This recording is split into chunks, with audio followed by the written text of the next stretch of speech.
The Great Gatsby is about the efforts of this one man, Jay Gatsby, to reinvent himself. The narrator of the story is Nick Carraway, who moves out to New York from the Midwest and ends up living next door to Gatsby. We see the whole story from Nick's point of view, as he meets people in New York's wealthy social scene and gradually gets to know Gatsby. Nick kinda falls in love with Gatsby and what he represents. Gatsby is an irrepressible dreamer. He has a really extravagant lifestyle and throws incredible parties, but this persona is completely his own invention. He actually grew up poor, and his real name isn't even Gatsby, it's James Gatz. Years earlier, he fell in love with a rich girl named Daisy, and couldn't marry her because he didn't have any money. The book is set in the summer of 1922. At the beginning of the story, Nick Carraway moves to New York from the Midwest to begin his career selling bonds. He works in Manhattan, but he rents a little house way out on Long Island, in the town of West Egg. His house is next door to a giant mansion. Nick goes to see Daisy and Tom, some rich friends he knows from the Midwest who now live in nearby East Egg, Long Island. Over dinner, he picks up on the fact that Daisy is unhappy in her marriage, and that Tom has a girlfriend. He also meets Jordan Baker, a famous golfer, whom he starts dating a little later in the book. Later that evening, after he goes home, he sees his next-door neighbor, Mr. Gatsby, looking out over the water in the direction of Tom and Daisy's house. There's a green light on the dock by Daisy's house that you can just see. To get back and forth between West Egg and Manhattan, Nick has to pass through an ugly and depressing area filled with ash heaps. There's a gas station in this area, and a billboard with big eyes on it, advertising an optometrist. One Sunday, when Nick is on the train in this area, headed to Manhattan, Tom makes him get off and meet his girlfriend Myrtle. Myrtle is married to the man who owns the gas station, and she lives above a garage. Tom keeps an apartment in the city where he sees Myrtle. They all go there and have a party.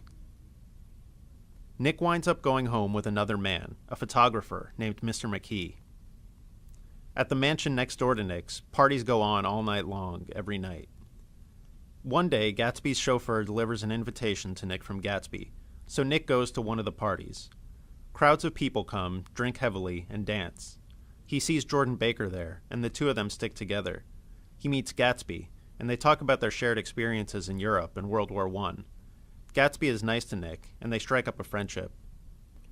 One day in July, Gatsby drives Nick into the city. On the way, he tells Nick about how he went to Oxford, because it's a family tradition, and how he inherited a lot of money, and spent time hunting big game, and collecting rubies, and trying to get over something sad that happened to him. It sounds bogus, and Nick doesn't know whether to believe him. Gatsby tells Nick he's going to ask him for a favor that day, but that Jordan Baker is going to explain it. They have lunch with a man named Meyer Wolfsheim, a friend of Gatsby's whom Gatsby says fixed the 1919 World Series. Later that day, Jordan explains to Nick that Gatsby and Daisy fell in love years before, when Gatsby was stationed at Camp Taylor in Kentucky, and Gatsby was an officer. Daisy stayed in love with him, and almost ran off to New York to see him off. After the war was over, she got engaged to Tom Buchanan, but she almost didn't marry him because she got a letter from Gatsby. Now Gatsby wants to see Daisy, and he wants Nick to invite her to tea, because he wants Daisy to see his big house. Nick does what Gatsby wants, and invites Daisy and Gatsby over to his house for tea. Gatsby and Daisy are awkward and embarrassed at first, but Nick leaves them alone for a half hour, and when he comes back, they've clearly decided they're still in love. All three of them go to Gatsby's mansion, where Gatsby gives Daisy a tour of all of his rooms and expensive possessions. Daisy begins to cry when Gatsby shows her and Nick all the very costly shirts he had sent over from England, saying she's sad because she's never seen such beautiful shirts before. From then on, she starts coming to see Gatsby and having an affair with him. Daisy and Tom go to one of Gatsby's parties, where they see the usual crowd, plus a famous Hollywood actress and director. Daisy doesn't like it, so afterward, Gatsby fires all of his servants and stops having parties. Nick backtracks and tells us some of Gatsby's life story. Gatsby was the son of poor farmers in Minnesota. He wanted to become rich, but he also wanted to seem like someone who had always been rich, so he invented a new identity and new name for himself. He made friends with a rich man named Dan Cody and worked for him on his yacht. After Cody died, he became an officer, and he fell in love with Daisy at Camp Taylor. He was able to attract a rich girl because he had good manners, and the uniform made it impossible to tell if he was rich. Daisy waited for him for several years, but after the war she married Tom. Gatsby devoted the next few years to becoming rich and getting her back. On the hottest day of the summer, Gatsby and Nick go to Tom and Daisy's house. Gatsby is hoping to publicly confront Tom and have Daisy say she's leaving him. The whole party, including Jordan Baker, all drive to Manhattan and get a suite at the Plaza Hotel. Gatsby does confront Tom, and Daisy does reluctantly say that she never loved Tom and that she wants to be with Gatsby. Tom says it's all nonsense, that Daisy's not leaving him, and that he knows Gatsby is a criminal because he's had him investigated. Gatsby made his money in organized crime and selling illegal liquor. Daisy breaks down and admits that it's not really true that she never loved Tom. Tom sees that he's won, so he sends Daisy and Gatsby to drive home together in Gatsby's car. On the way back, in another car, Nick and Tom and Jordan discover that there's been an accident, and Myrtle has been hit and killed by Gatsby's car. Nick takes Tom home, and outside Tom and Daisy's house, he sees Gatsby lurking. Gatsby explains that Daisy was driving the car, and he's covering up for her.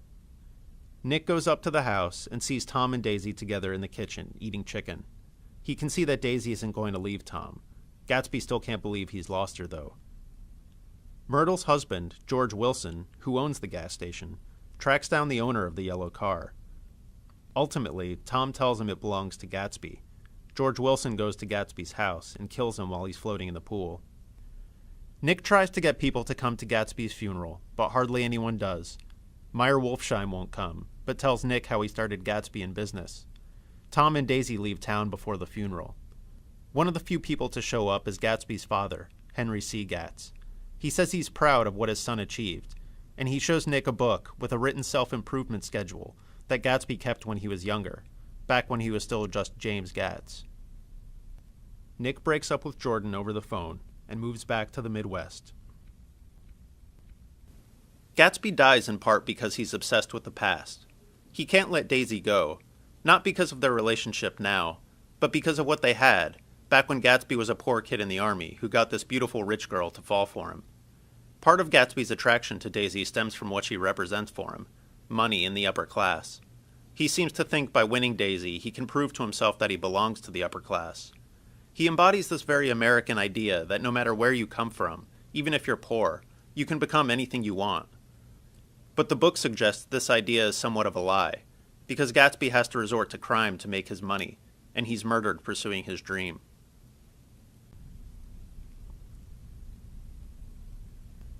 For more information about The Great Gatsby, check out The Great Gatsby SparkNote on sparknotes.com.